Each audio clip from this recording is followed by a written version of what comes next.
Chad Dukes here for the Fukerton.com. We're talking to one of my favorite fighters on the planet. He is the #1 contender in the lightweight division and the UFC. You know him from MMA Live. Kenny Florian. Ken Flo joins us on the show. Kenny, how are you, buddy? What's going on, man? I've been just getting back to training and everything, and just training hard, man. First of all, I want to get to your training. I want to get to your fights coming up and some of the rumors. But I got to give you props. That MMA Live show, you absolutely make that show on ESPN.com. Have they approached you at all and said, look, we're planning on putting this thing on television? Because that is a professional quality mixed martial arts show. There's definitely a market for it. That absolutely has a place on ESPN. Have they talked to you about that at all? Nothing yet, man.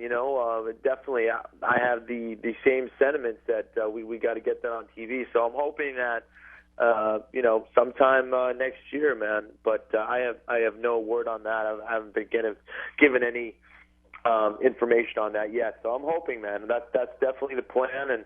And as you said, there's definitely a market out there. I think people want to get more information on the sport, and it's going to help to take the sport to the next level. So I'm hoping. It's got to be frustrating, though. The way the mainstream media covers mixed martial arts, it seems to me as a layman, is they just stick a boxing guy on and say, oh, these kind of look similar, we'll just do this. They don't bring in enough good minds that understand the sport like yourself. Is that frustrating when you see, because there was a tremendous amount of coverage for that Brock Lesnar-Randy Couture fight, and while that's great exposure for your sport, that means, more exposure for you, it must be frustrating to see people covering it that really don't understand what MMA is all about.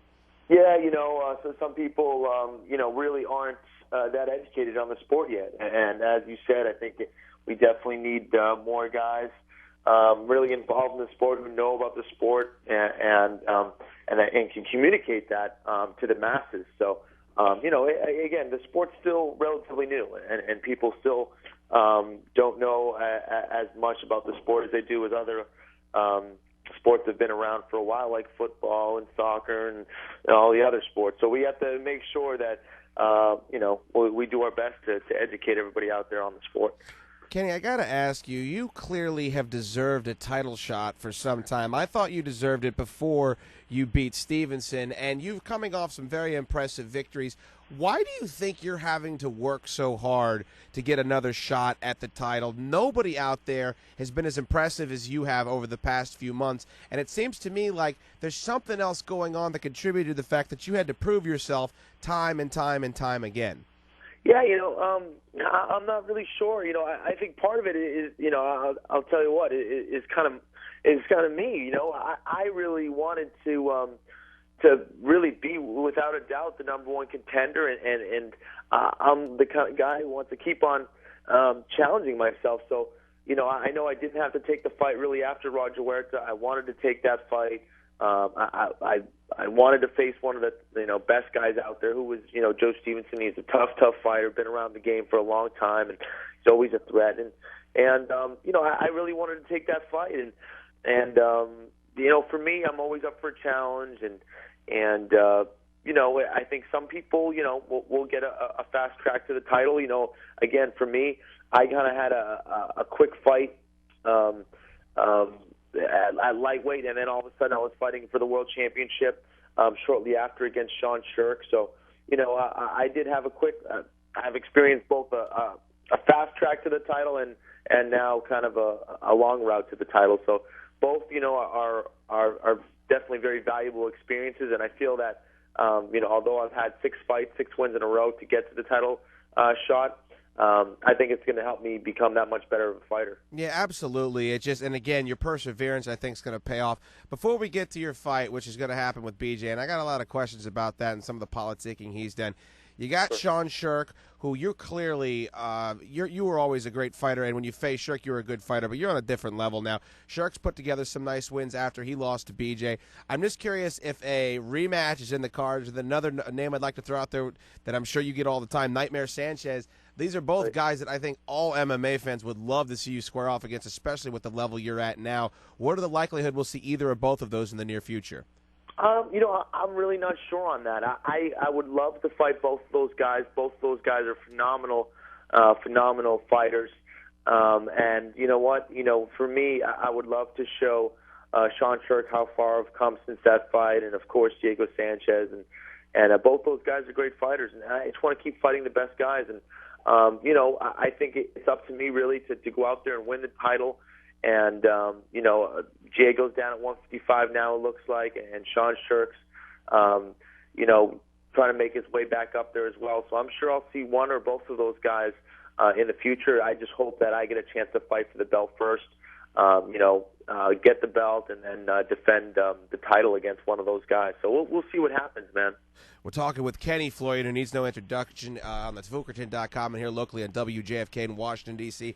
Kenny, I got to ask you, BJ Penn's clearly one of the best fighters in the game, but I have a little bit of an issue with the way that he's politicked himself into this match with GSP. Clearly, it's a big name. They're wanting it to be one of the biggest fights in UFC history, which it probably will be. But you got guys like Thiago Alves and you holding the bag where you're the number one contenders. You deserve a shot at these belts, and somehow BJ's getting a shot at a belt, and then he's not going to give up his belt, and then you're going to have to wait to get your shot. How do you feel about the whole way this thing is playing out? Because it seems to me that while it's good for the viewers because we want to see that matchup, it's kind of shortchanging you and some other guys that are in contention for these titles. Yeah, to be honest, I have no problem with BJ fighting GSP, and of course it does put me in limbo a little bit. But he's a great fighter, and he's been fighting for a long time at a very high level. He definitely commands a big following, and I think when you get to that level, you can kind of call the shots a little bit. I haven't done that yet. I haven't won a world championship belt yet. BJ's done it twice, and now working on it is possibly his third one. So, it's kind of when you're able to get to that level, you can call the shots a little bit and kind of almost do what you want and kind of tell the UFC what you want to do. I'm not at that level yet, and we'll see, man. I think really as a fan, I'm looking forward to seeing that fight. George St. Pierre and BJ Penn are two of the best pound for pound. I'm looking forward to seeing that fight, and I think it's going to bring in a lot of interest. For me, I just kind of have to sit back.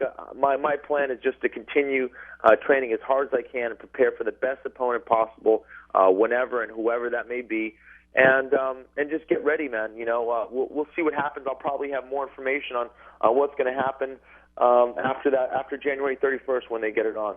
Yeah, let me ask you about another couple situations that are going on in the UFC.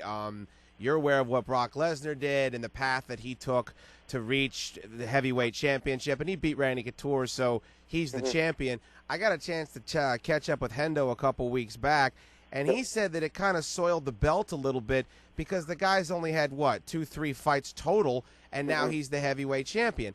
I'm just curious. You busted your ass. You were on The Ultimate Fighter, and before that, and you fought some of the best fighters in the world, and now you're going to get another shot at the belt, which is great. But what does it feel like when you see a dude like that that's got some big name recognition? He puts asses in seats, no question. Right. But he already got a title shot, and he's sitting there with the belt. Does that rub you the wrong way at all? You know what? It doesn't really rub me the wrong way. I think what it can do is kind of create some question marks for fans who may not know the sport that well, or who know the sport very well. They're going to say, hey, listen, here's a guy, and possibly don't even know about his wrestling background, how he is an All-American and national champion in Minnesota, and they're going to say, hey, here's a guy, a pro wrestler who came into the sport, just a couple fights, he's a big dude, and came in and won the belt. He beat Randy Couture. It doesn't take a lot to beat Randy Couture. It doesn't take a lot to be a champion in the UFC, and that's the only thing I have a problem with. Is now it could create that kind of the questions are going to start flying about our sport and how good the athletes are and how much technique and skill it takes to be a champion. For me, the fact that he beat Randy Couture, it legitimizes him. I mean, what else more do you need to do? I mean, he definitely beat a great fighter in Randy Couture, and the guy's he's putting the work in, and he does come in with some serious wrestling credentials, and he has the right people around him. He's doing the work, and the guy's the real deal. Obviously, beating a guy like Randy, beating a guy like Heath Herring, legitimizes him as a true athlete. But like you said, and like I said, and like you said, it does leave some question marks and kind of leaves a bad taste in people's mouths.